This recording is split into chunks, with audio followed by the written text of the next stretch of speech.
Give us a brief history on your coaching in the college ranks, and then also I want to kind of touch on your state championship run, 2007 with East Chicago Central. You know, I should be in the record book for coaching the most schools at the most level and never having to relocate. You know how people, coaches have to pick up and move their families. Well, I wasn't willing to do that. So I volunteered at Purdue Cal, NEI school in Hammond. Then I got the head coaching job at South Suburban Junior College, Community College, and I was there for 4 years. And then I got hired as an assistant coach. I wanted to try Division I coaching, and I got hired as assistant coach at Loyola University of Chicago. At that time, it just wasn't for me because my children were young, they were in school, and what happened was I was always on the road. I was always working. I was missing my children. I didn't see my kids' basketball game, my sons. I didn't see my daughter's tennis matches, and I knew I didn't want to miss that part of my life. So I emptied out of that profession, and then I went down to high school coaching. High school coaching was a little more difficult, dealing with the families and all that, the parents and all that. That was a very difficult thing. But I did that for 3 years, or 2 years, and then I took a couple years off, and then I was teaching here at East Chicago Central, and the superintendent at that time, John Flores, persuaded me to take the coaching job here at Central High School. So I took it in 2006, and we had a good year. We're 19-5, won a sectional. We did pretty good, but it wasn't really what I wanted to do. I wanted to give it up after that 1 year, but my wife talked me into keeping it. She said, you know, you got Kawan Short, you got Etuan Moore. Why not go out one more year with those players? You know you're going to have a good team. And she convinced me to keep it for one more year. So I decided to keep it, and then, like I said earlier, Angel Garcia transfers here. So all of a sudden, I'm thinking, we can win a state championship. And it was just a tremendous year. I had a bunch of good kids playing for me. We had a lot of fun. They worked hard. They had one common goal.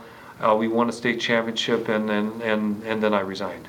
I did what I wanted to do, but I had an opportunity to coach my son on the NAIA level, and at IU Northwest. I had 3 years with him also, and I just can't tell you how much fun I've had. I wish I could have stayed another year at Central, because I do believe we could have won back-to-back championships. But I couldn't pass up my coaching my son, because timing is everything. That opportunity wouldn't have been there the next year. Gotcha. In 2011, you was inducted into the Indiana Hall of Fame. You're the second player in the state history to win as a high school player, winning the college ranks, and also as the head coach. One of the things that I get kind of upset about is that I feel like any athletes from the region don't get their due respect throughout the state of Indiana, as far as in the Hall of Fame, because I feel like you should have been in the Hall of Fame years ago. Can you give us some feedback on your thoughts about my opinion about the region athletes not getting the due respect? Well, that's been the feelings of even these guys before, the older guys, the Ray Regellises and the Nick Manises, and so it's been an ongoing thing. But two things. I want to say that, I mean, it's established down in central Indiana, and I do believe that they favor the other guys, but to their defense, that's just where they hear more of the names and everything. So we know all the names, we know what's going on up here, but they don't hear it all down there, probably like even the northeast corner of the state. As far as getting into the Hall of Fame, I got to defend those guys back there, because people don't know this. Everybody has the same response as you. It took you so long to get in. Okay. Well, I've been turning it down for numerous years. Wow. And you're gonna for two reasons. Well, for the main reason, I'm gonna tell you the main reason. Last Wednesday, they not only inducted me into the Hall of Fame, but they inducted my team. Every undefeated state champions team after 40 years gets inducted into the Hall of Fame as a team, and that's an honor, because as individuals, it's just somebody's opinion, people's opinion. When you get inducted as a team, we earned it, and I did not want to go in without my teammates, and that was the main reason. But you're going to love the excuses I was given. Okay. The last excuse I gave, and it was the best one, it took so long for Jim Bradley to get in. And whenever they asked me, I said, you know what? I said, if the Hall of Fame, Indiana Basketball Hall of Fame, isn't good enough for Jim Bradley, it's not good enough for me. And I won't go in until you get him in. And they told me, they said, we're working on it. We're working on getting him in.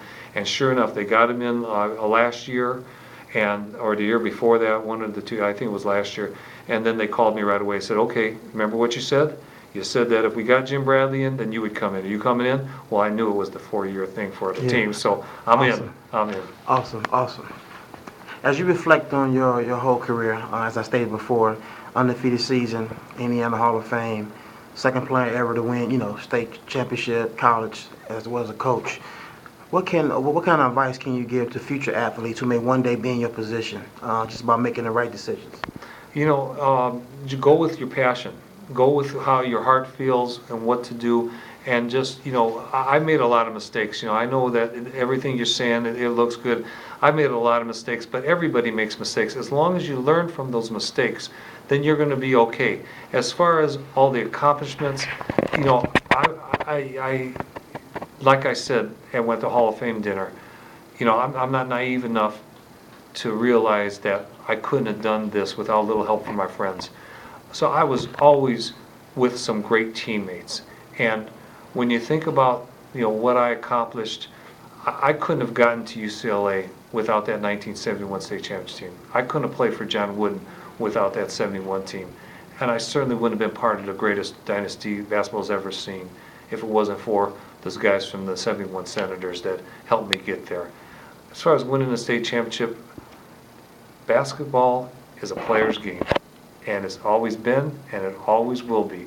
It was great to win it as a player. It wasn't as great as a coach, but it was great for those guys, and let's give them all the credit. I was at the right place at the right time, had a good group of kids, and we had some luck on our side also. Mr. Turkovich, I want to thank you for being on Athletes Lives Network. It's been a pleasure getting your history, and I hope to see you again with a round table of other great players that have come through. Okay, thanks. Thank you. Athletes Lives Network, once an athlete, always an athlete.